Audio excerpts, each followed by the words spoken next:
చేపల డీప్ ఫ్రైకి ఒకటే ఒక సింగిల్ బోన్ ఉండి చాలా తక్కువ ధరతో ఏ చేప ఉందో తెలుసా మీకు? ఏ చేప దొరుకుతుందో తెలుసా?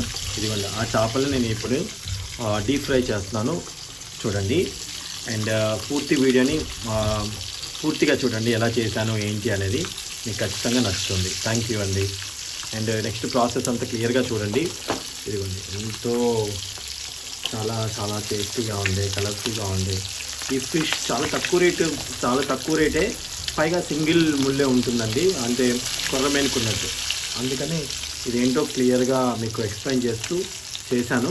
పూర్తి వీడియో చూస్తారనుకుంటాను. Thank you so much. ఇప్పుడు చేసే ప్రాసెస్ చూడండి. సో ముందుగా ప్రాసెస్ చూద్దామండి. చేపల్ని శుభ్రంగా కడిగి ఉప్పు పసుపు వేసి కడిగాము, కొంచెం పసుపు రాసి పక్కన పెట్టుకున్నాము బ్యాడ్ స్మెల్ రాకుండా ఉండాలని. చేపని ఈ విధంగా కట్ చేసుకోవాలండి. దీన్ని శంకరి చేప అంటారంట. సో ఇక్కడ రకరకాల అంటారు కదా, హైదరాబాద్లో నేను కొన్న దగ్గర దీన్ని శంకరి చేప అంటారంట. సో ఈ చేపకి సింగిల్ ముళ్ళే ఉంటుందంట అండి, అంటే సింగిల్ బోన్. స్పెషల్లీ అందుకోసమే తీసుకొచ్చాము. ఇది ఫ్రైకి అయితే చాలా బాగుంటుందని వాళ్ళు స్పెషల్గా చెప్పారు. నాకు ఫ్రై చేయడం వచ్చు, కానీ దీన్ని ఫస్ట్ టైం నేను చేస్తున్నాను. సో ఎలా ఉందో ఏంటో, ఎలా ఉంటుందో తెలియదు. బట్ కాకపోతే సింగిల్ బోన్ ఉంటుందంట. మనం కొర్రమేనికి ఎలా సింగిల్ బోన్ ఉంటుందో దీనికి కూడా అలానే ఉంటుందన్నారు. శుభ్రంగా కడిగి దీన్ని మళ్ళీ నేను ఇక్కడ ఏం ఘాట్లు పెట్టుకోలేదు, ఎందుకంటే దీన్ని క్లీన్ లోపల ఆయిల్ పోయేంత వరకు కట్ చేసే ఉంది కాబట్టి దీనికి నేను స్పెషల్గా ఇంకేం చేయట్లేదు. ఇప్పుడు మనం దీనికి ఏమేమి అప్లై చేస్తామో అనేది ఒకసారి చూడండి.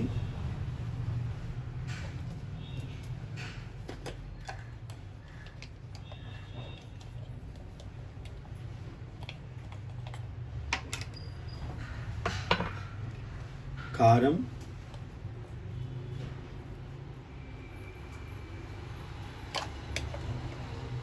స్పూన్ పడుతుంది. అండ్ అలాగే అల్లం వెల్లుల్లి పేస్ట్,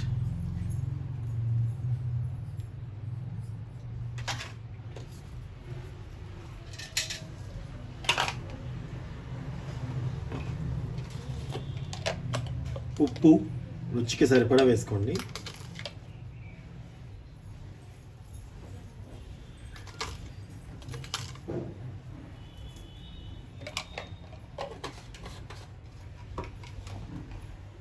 అలాగే ధనియాల పొడి 1 స్పూన్. ఇది పచ్చిదేనండి, వేయించింది కాదు.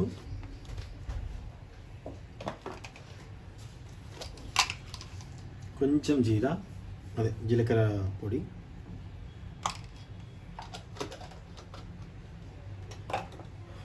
అలాగే వీటికి మనం ఒకసారి అంతా మిక్స్ చేసుకుందాము.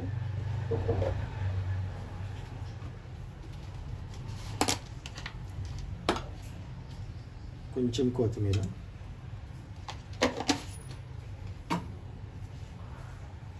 వీటిని బాగా చేతితోనే చక్కగా నీట్గా కారం ఉప్పు అంతా పట్టేలాగా కలిపేసుకోండి. మసాలాలంతా అదేలాగా.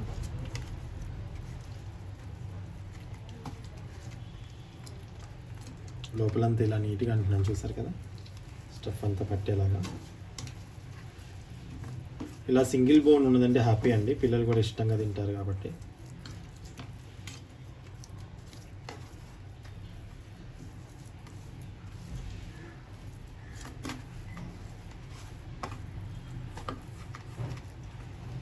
కొత్తగా వంట నేర్చుకునే వాళ్ళకి ఈజీగా ఉంటుందని నాకు చూపిస్తున్నానండి. పూర్తిగా నీట్గా చూస్తే మీకు వస్తుంది. స్కిప్ చేసుకుంటూ చూసుకున్నారు అంటే అంత ఈజీగా రీచ్ అవ్వలేరండి. ఎందుకంటే చిన్న చిన్న విషయాలు మిస్ అయిపోతే కూరంతా చెడిపోయే ఛాన్సెస్ ఎక్కువ ఉంటాయి.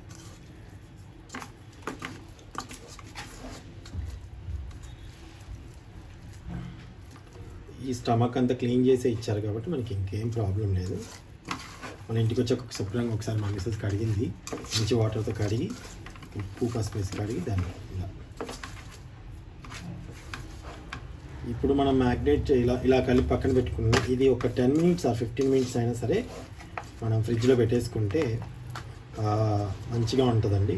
ఒకవేళ ఫ్రిడ్జ్ లేని వాళ్ళు, ఒకవేళ ఎవరైనా ఫ్రిడ్జ్ ఇంట్లో అందుబాటులో లేని వాళ్ళు తడి క్లాత్ ఉంటుంది కదండి, తడి క్లాత్లో అంటే ఇలా చుట్టూ మొత్తం తడి క్లాత్ చుట్టేసి పెట్టేసుకుంటే చాలా బాగుంటుంది. క్లాత్ కప్పుకొని తడి క్లాత్ పెట్టాలి చుట్టూ, అలా పెట్టుకున్న చల్లదనం కావాలి. స్పెషల్ ఇప్పుడు చల్లగానే ఉంది వాతావరణం కాబట్టి పెద్ద ప్రాబ్లం ఏం రాదు. చేపలు ఎప్పుడు తీసుకునేటప్పుడైనా సరే గట్టిగా ఉన్నాయి చూసి తీసుకోండి. ఉప్పు కారం అని బాగా పట్టాలి వీటికి.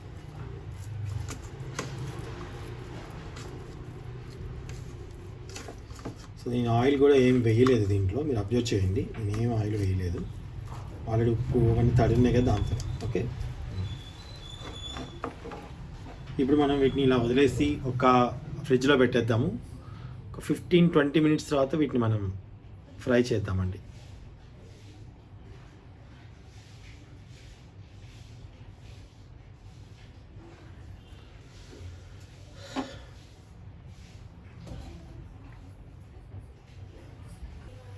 సో నేను ఒక కళాయి తీసుకున్నానండి, దాంట్లో ఆయిల్ వేసాను, దాంట్లో కొంచెం చిటికెడు పసుపు కూడా వేసుకున్నాను నేను. బికాజ్ ఏంటంటే మంచి అంటే స్మెల్ అనేది రాకుండా ఉండడం కోసం కొంచెం. ఇప్పుడు ఇది బాగా ఫ్రై వేడెక్కిన తర్వాత దీంట్లో మనం ఆల్రెడీ చూసారు కదండి, ఒక 1 అవర్ పక్కన పెట్టుకున్నాము నేను ఫిష్ని. సో ఇప్పుడు నేను దీంట్లో ఎత్తి వేయించుతున్నాను.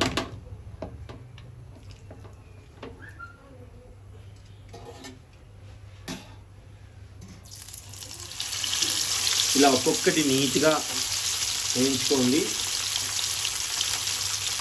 కొత్తగా వేగుతాయి, తిప్పుకోవడానికి వీలుగా ఉంటుంది.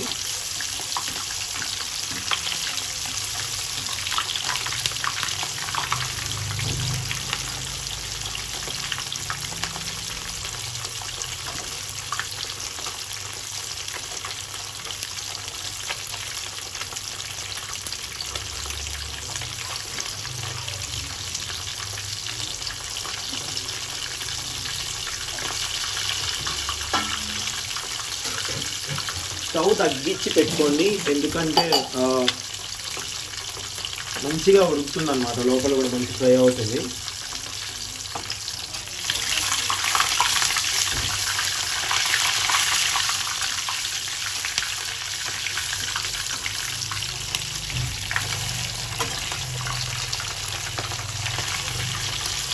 లాగా ఆయిల్ కదా.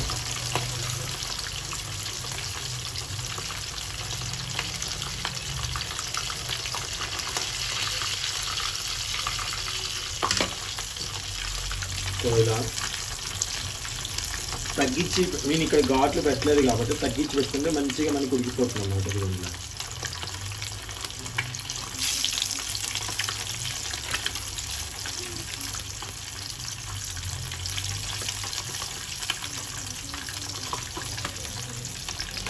ఇలా ఒక్కొక్కటి ఎందుకు వేసుకోమన్నాను అంటే చాలా ఈజీగా ఇలా తిప్పడానికి కానీ అంటానికి కానీ చాలా ఈజీగా ఉంటుంది. దీనికి నేను ఎటువంటి కలర్ వేయలేదండి, నో కలర్ వేయలేదు, ఎందుకంటే ఇంట్లో కదా. సో అందుకని మన ఇంట్లో ఉన్న వాటితో చేసుకునే విధంగా ఉండాలి కదా, అందుకని ఇది ఉంది. ఇక్కడ తొందరగా అయిపోతుంది.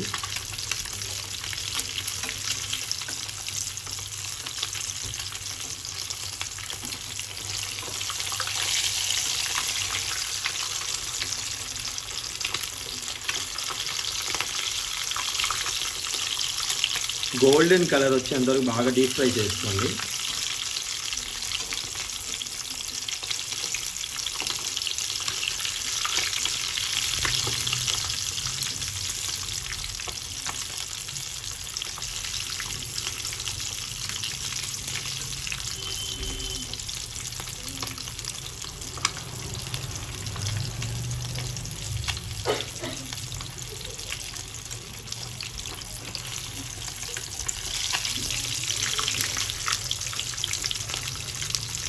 ఈ పైన మసాలాలు అన్నీ కొంచెం బ్లాక్గా అయిపోయాయి, లోపల ఏం మాడలేదు మనకి. సో బాగా గోల్డెన్ ఫ్రై, డీప్ ఫ్రై అయ్యేంతవరకు వెయిట్ చేయాలి.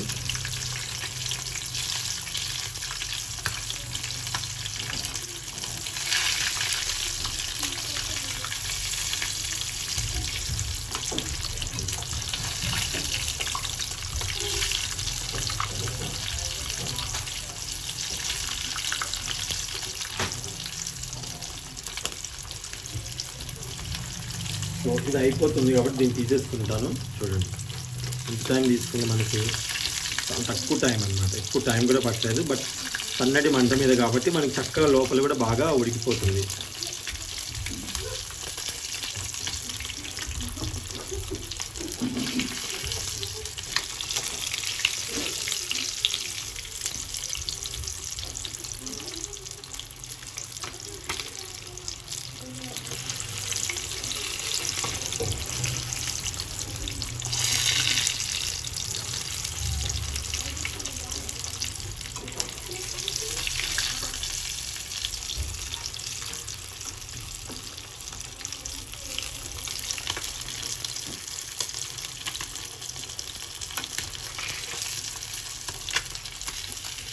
ఇలా గోల్డెన్ కలర్ అవ్వాలండి.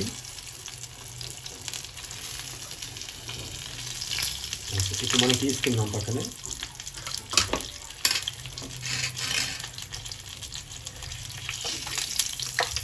ఓకే, చూడండి ఇలా గోల్డెన్ కలర్లో చక్కగా ఇది కాలింది. ఇది మనం దీన్ని బౌల్లో తీసుకుందాం.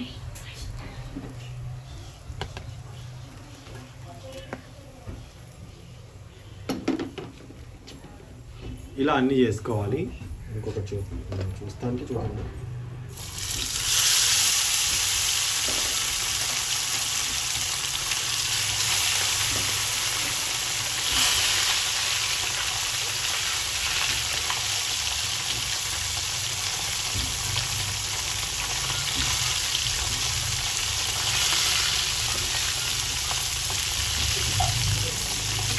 సో ఇలాగా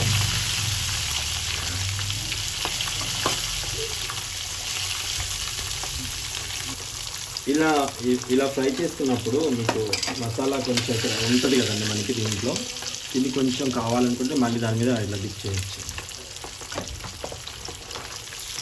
కావాలి అనుకుంటే ఇలా డిప్ చేసుకోవచ్చు.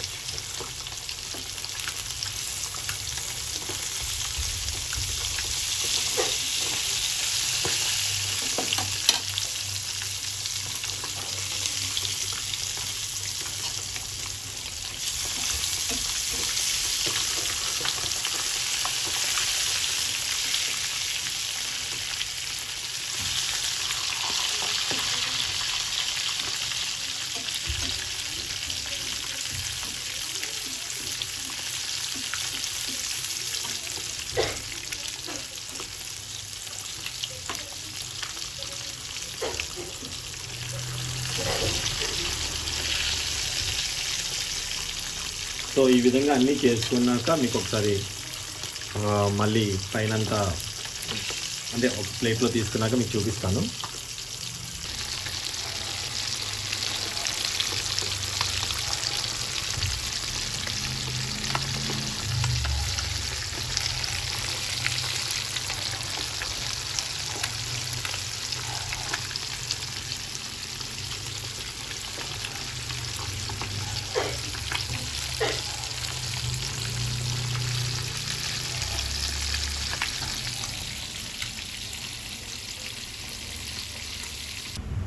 సో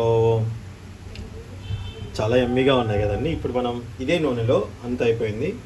అందులో కొంచెం 2-3 పచ్చిమిరపకాయలు ఇలా కట్ చేసుకున్నాను. అక్కడ వేసుకొని తీసుకున్నాము. దీంట్లో చాలా చాలా బాగుంటాయి.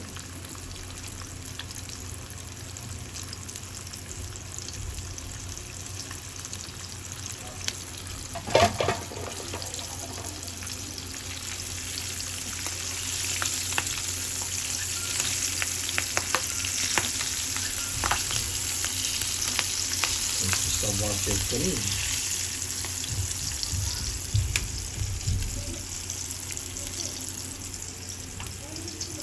తినుకుంటూ నంచుకున్నారంటే చాలా బాగుంటుంది. స్టవ్ ఆఫ్ చేసుకుందాం. సో ఇదిగోండి, టోటల్గా అన్నీ రెడీ అయిపోయాయి. సో ఇంకా టేస్ట్ ఎలా ఉందో చూసి చెప్పాలి. మీరు కూడా ఖచ్చితంగా ట్రై చేయండి. ఈ ఫిష్ మీ దగ్గర దొరుకుతుందేమో చూడండి. ఇలా ఫ్రై చేసుకోవడం వల్ల చాలా టేస్ట్గా ఉంటుందంట. ఇది పులుసు కంటే ఇలా డీప్ ఫ్రై బాగుంటుందని చెప్పారు. నేను ట్రై చేశాను. సో ఖచ్చితంగా మీరు కూడా ట్రై చేయండి. చాలా చాలా ఎమ్మీగా ఉంటుంది. సో దీనిపైన కొంచెం మనం ఇప్పుడు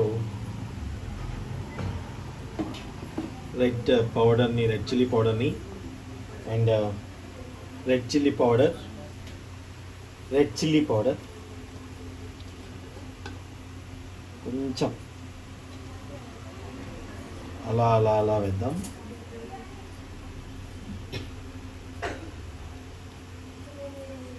ఓకేనండి. దీనిపైన ఇప్పుడు కొంచెం సాల్ట్ తీసుకొని కొంచెం సాల్ట్ వేద్దాం. కొంచెం అక్కడక్కడ ఎందుకంటే కారం అనేది మనకి దానికి ఇలా వేసుకుంటే ఇంకొంచెం బాగా స్పెషల్గా తెలుస్తుంది. నిమ్మకాయను ఆనియన్ అప్పుడప్పుడు కట్ చేసుకొని తింటే చాలా చాలా బాగుంటుంది. సో ఫైనల్లీ చాలా మంచి రెసిపీ వచ్చింది. మీరు కూడా ఖచ్చితంగా ట్రై చేయండి. Thank you for watching. Thank you.